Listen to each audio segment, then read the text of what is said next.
Alors, bonjour tout le monde. Donc, dans cette présentation, je vous présente le Multi-Dimensional Database Modeling and Query. Je présente les méthodes, des expériences personnelles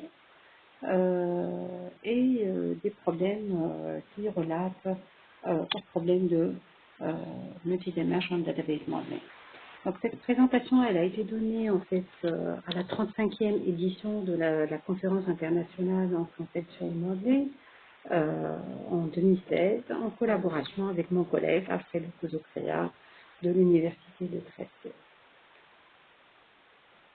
Alors, dans la première partie de ce tutoriel, je vais présenter les Data Warehouse Systems, en particulier les Decision Support Systems, les Data Warehouse System Architectures, les Data Warehouse Schemas, OLAP Cubes et les OLAP Operations, les Decision Support System Benchmarks et l'OLAP Mandate. Alors, la question de traduire les données en intelligence et en opportunité, c'est une question qui est très fondamentale. On part en général de données qui sont à l'état brut, ce qu'on appelle raw data.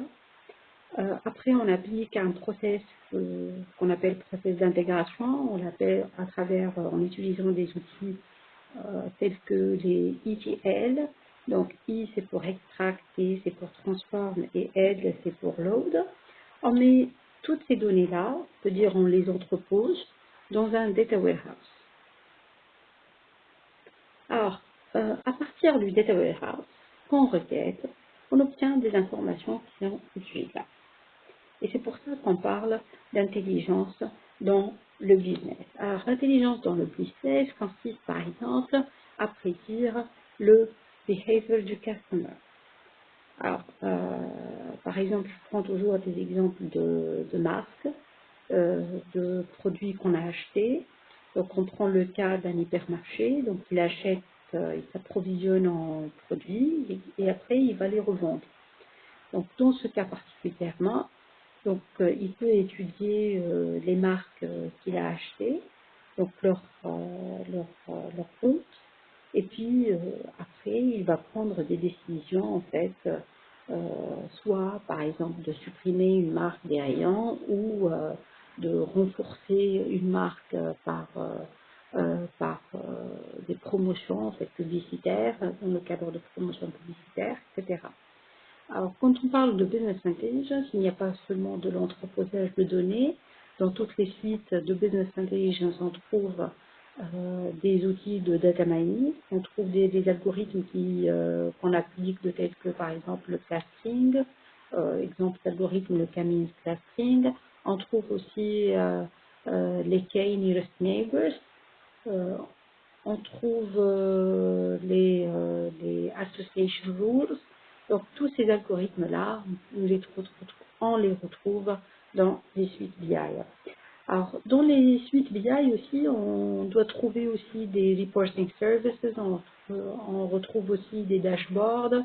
Donc on trouve en fait une visualisation ou des outils de visualisation qui sont assez avancés. Alors, considérons la pyramide DIKW. Alors, donc, on trouve d'abord les data, c'est des descriptions of things, events, activities and transactions. Alors, data can be internal or external. Donc, ça peut provenir de l'entreprise, la donnée elle-même, de différents départements, comme ça peut être des données qui sont externes, qui ont été achetées par l'entreprise.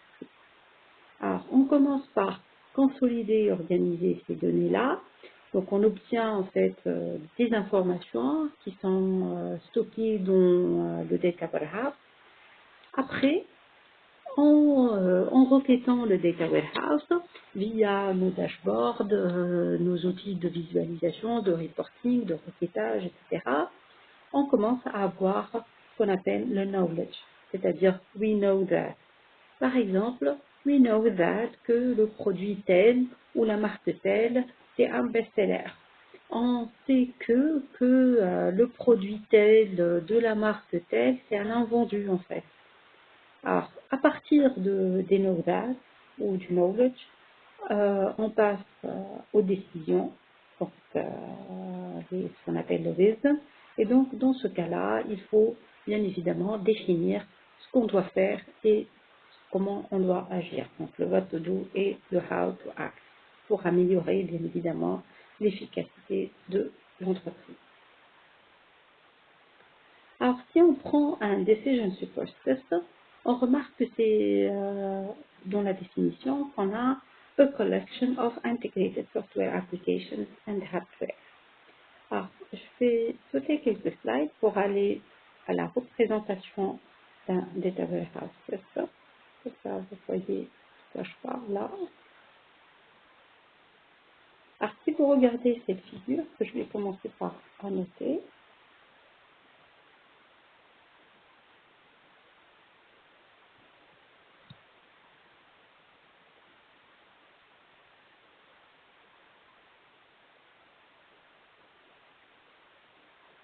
alors vous remarquez qu'ici, il y a une large panoplie de systèmes. On a des bases de données XML, je peux avoir aussi une base de données JSON. Alors, je peux avoir plusieurs ici, bases de données relationnelles. Donc, on a un système qui sont installés sur des machines de ce côté-là. On parle ici aussi de Integration Workflows of the Integration System. Donc ici, on a ce qu'on appelle Data Integration Services ou bien ce qu'on appelle un ETL. Alors, les données donc transitent de ces sources de données en fait, qui sont diverses et variées, peuvent être sous format CSV, texte, XML, JSON, plusieurs bases de données relationnelles, des bases de données orientées graphes. Et après, elles transitent vers un ETL ou un service d'intégration de ces données-là pour être entreposées au niveau de l'entrepôt de données. Donc, au niveau de l'entrepôt de données, je peux avoir aussi la même chose. Je peux avoir un entrepôt de données qui est relationnel, DMS, Relational Database Management System, quand je peux avoir un entrepôt de données de type SQL en Hadoop, tel que Spark par exemple, SQL, installé sur un cluster. Après, vous remarquez qu'il y a une autre couche. Alors, dans cette couche-là, on a tout ce qui est visualisation. Alors, si on résume tout ça, en fait, donc vous remarquez qu'on a des couches qui sont logicielles, qui s'exécutent sur des hardware appropriés. Alors, et vous voyez ici une grande diversité de logiciels pour la business integration, pour la business intelligence. Pardon. Et donc, c'est pour ça qu'on parle de une collection d'applications et de technologies en fait. Alors, je vais effacer tout ça.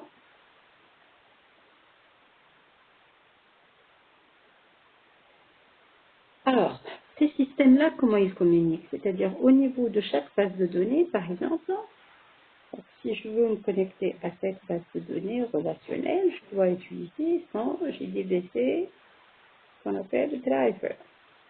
Ou bien je dois utiliser son NoDBC ou Ado.NET driver en fait. D'accord? Donc c'est pour ça qu'on parle que ces systèmes sont intégrés.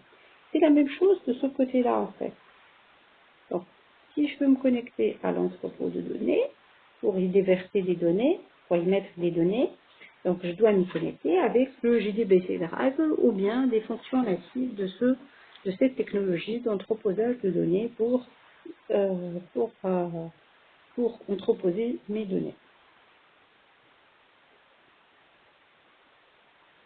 Je reviens à la page des définitions.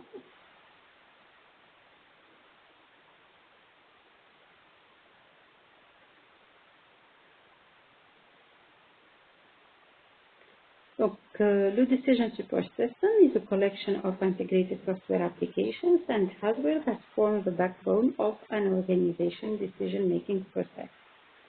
Alors, on a plusieurs types d'analyse. On a le what if. Alors, qu'est-ce qui se passe si? Qu'est-ce qui se passe si j'arrête de m'approvisionner en cette marque de produit?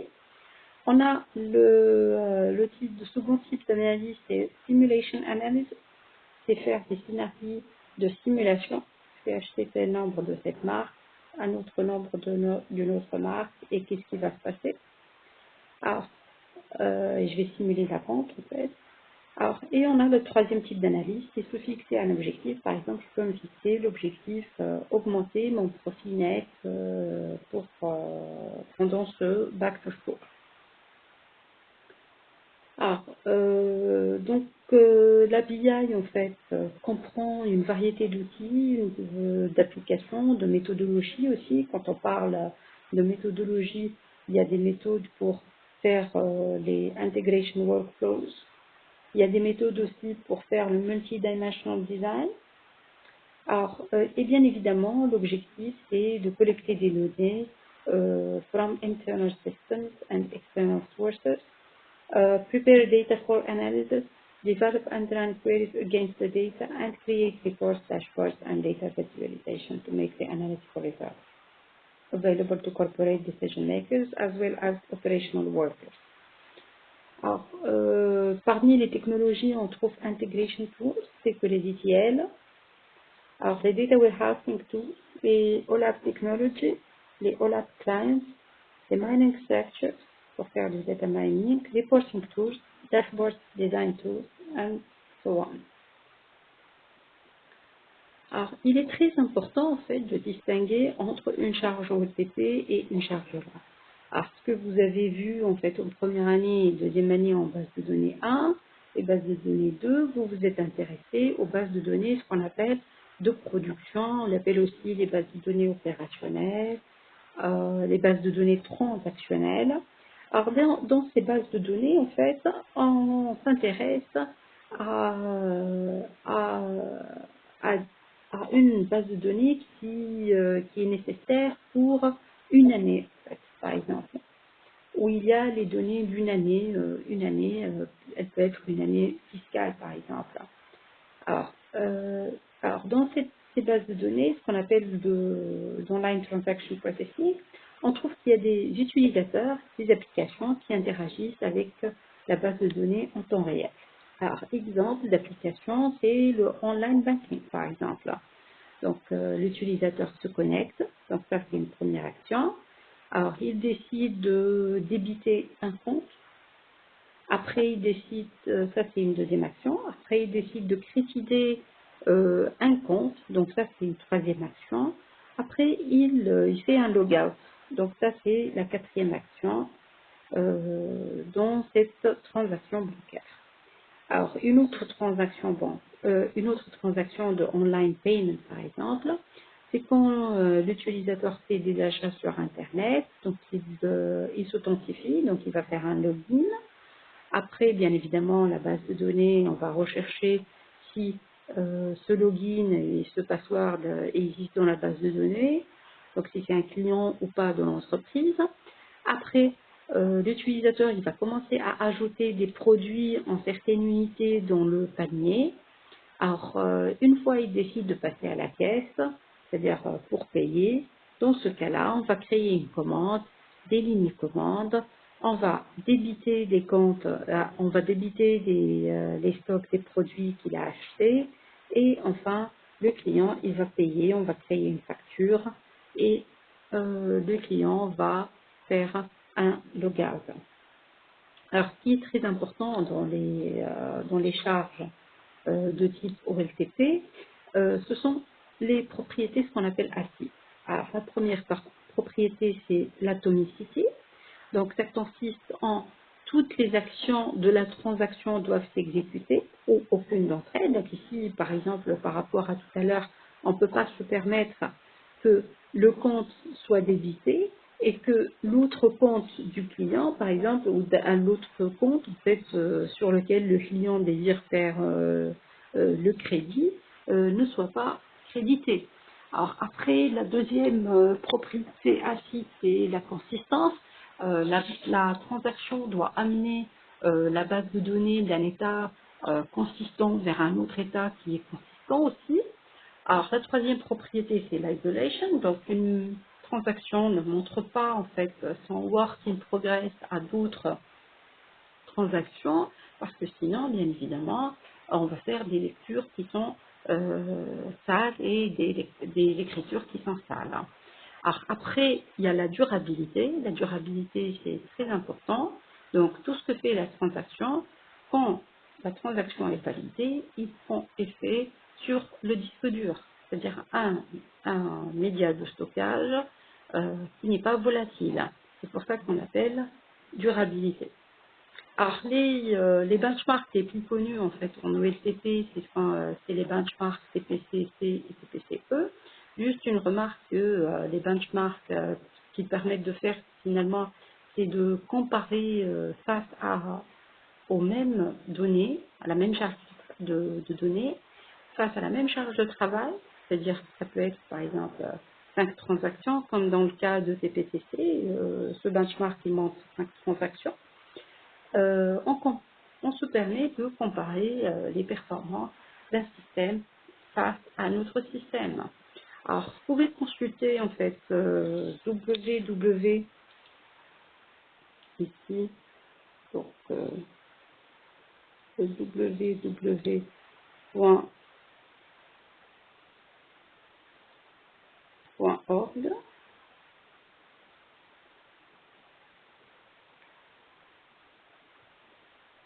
Alors, si vous allez sur ce site, en fait, du Transaction Processing Council, vous pouvez jeter un coup d'œil sur les différentes performances en fait, des systèmes quand on les installe sur des OS, quand on les met sur des machines de marques différentes.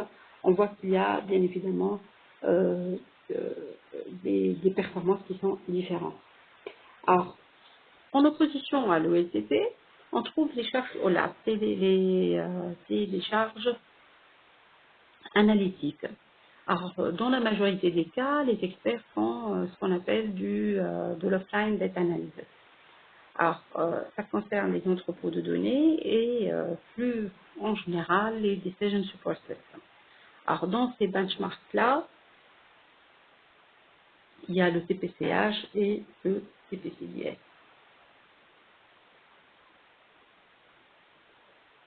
Alors, si je compare OLTP à OLAP, donc, par exemple, au niveau concurrence, donc pour l'OLTP, je trouve plusieurs utilisateurs qui sont concurrents, des requêtes qui sont concurrentes, des transactions qui sont concurrentes, plusieurs connexions.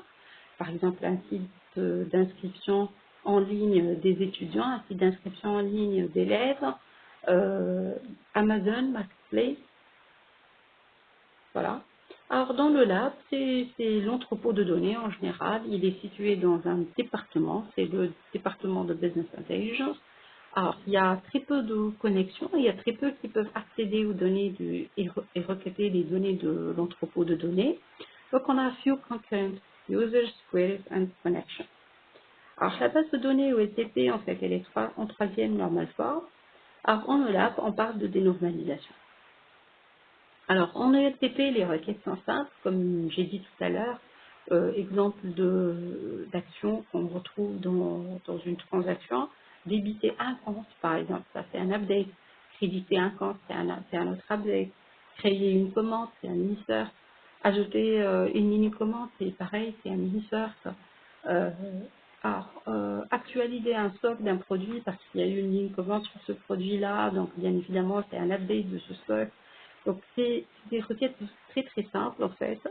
Alors les requêtes sont prédéterminées parce que si vous allez naviguer sur Amazon Marketplace, quand vous cliquez si vous mettez un texte dans le tab recherche, ce texte-là, bien évidemment, il va se transformer en recherche de produit. Donc c'est dans le code de traitement de cette requête-là, on va retrouver la requête SQ. Alors, en contrepartie, dans le lab, on retrouve que c'est des requêtes qui sont complexes, où il y a du ranking, il y a de l'order by, il y a aussi du grouping, il y a beaucoup de jointures, et c'est des requêtes qui sont ad hoc. Alors, pourquoi on les appelle des requêtes ad hoc? Parce que tout simplement, le business decision maker peut, le business decision analyst, pardon, pas le maker. Alors, ce qu'il peut décider de faire, par exemple, il va commencer à, à analyser, en fait, par exemple, selon une dimension. Il va se dire, voilà, ça c'est une dimension. Par exemple, je vais analyser par rapport à la marque. Après, je vais analyser par rapport time, par exemple T. Je vais analyser par rapport au client, la géographie. Je vais analyser selon le client et plutôt son niveau d'éducation. Donc, c'est des requêtes ad hoc, en fait. À chaque fois, il va ajouter une dimension ou il peut même décider de supprimer cette dimension-là. Il trouve qu'elle n'est pas intéressante, et etc. jusqu'à, en fait, avoir une information qui lui semble importante. Alors, donc, j'arrive aux données. Donc, dans le premier cas, au LTP, on touche vraiment l'excel data. Donc, chaque requête, elle touche vraiment l'excel data ici. Donc, si je reviens, par exemple, je fais un update du stock d'un produit, en fait. Je touche, en fait, un seul produit. Alors que quand je veux connaître mon chiffre d'affaires par mois, par catégorie de produits, par marque de produits, donc vous remarquez que ça va toucher l'ensemble des données. Alors en plus, donc les données dans l'OLTP, dans la base de données transactionnelle, sont de l'ordre de gigabytes. Donc ici, on a un petit volume de data, alors qu'en OLAP, on parle de terabytes.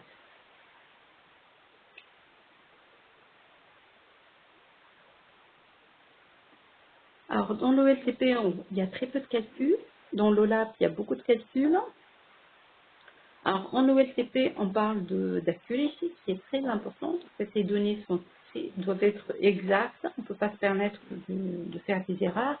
Par exemple, je ne peux pas vendre, par exemple, 100 unités d'un produit et je n'ai pas ces 100 unités dans mon stock. Donc, le client, il va prendre mal si je le fais. Alors, donc les données doivent être vraiment up-to-date et accurate. Alors, le recovery aussi est très important. Donc, quand un service fait un shutdown, alors, j'aurai bien évidemment je vais perdre des clients. Il y a des gens qui vont essayer de se connecter à mon site. Et bien évidemment, je ne pourrai pas satisfaire leur requête. Donc, ils vont s'adresser à d'autres fournisseurs. Donc, le recovery, il doit être rapide des données et bien évidemment, je ne peux pas me permettre aussi de perdre des données. Donc, on parle de services qui sont disponibles 24 sur 24, 7 jours sur 7, parce que dans le lab, en fait, c'est pas très urgent d'avoir des données. Par exemple, si je considère la rentrée scolaire, ce qu'on appelle le back to school en anglais, alors, les données de cette année, moi, je dirais qu'elles peuvent servir au mois de juin quand je vais décider d'envoyer des commandes vers mes fournisseurs. Donc, au mois de mars, si on me dit le système il est indisponible, je ne peux pas vous donner les données, c'est pas urgent de les avoir en fait. Alors, enfin, donc, je vais parler des performances des deux systèmes. Donc, quand on parle d'OLTP, on parle de throughput. Donc, quand on parle de throughput, c'est-à-dire un nombre de transactions qui s'exécutent par seconde, ça c'est pour le throughput, alors que dans les systèmes OLAP, on parle de latency. Alors, c'est quoi latency en fait? Dans les systèmes OLAP, quand on parle de latency, c'est-à-dire, j'arrive à analyser, par exemple, je peux dire que je suis en train d'analyser 10 gigabytes par seconde. D'accord. Donc ici, on s'intéresse à combien de données on a pu lire et faire des calculs dessus.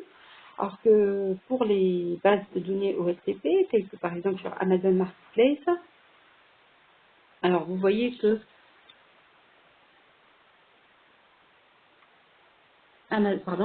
donc Amazon, elle va afficher genre après Noël, elle va dire moi j'arrive à, euh, à, je suis arrivé à livrer tel nombre de colis. Voilà, ça peut me donner une idée sur le nombre de transactions qui se sont exécutées sur le marketplace de Amazon. Or, pareil, par exemple, le